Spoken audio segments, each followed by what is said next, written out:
All right, folks, it would appear that our cookies are baked in the warming oven. And so I'm gonna take a set out here, the first ones that went in. Oh yeah, I'm like actually really impressed with these warming oven cookies. They look absolutely perfect. And I like having the glass container. You can see the bottom's not burned. They cooked really nice. They are still really soft, so that's good.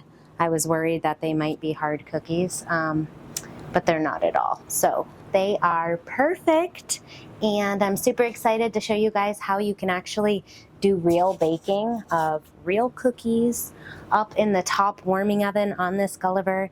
If you guys enjoyed this baking video today, give it a thumbs up, share it with a group or a friend on social media. I really appreciate that.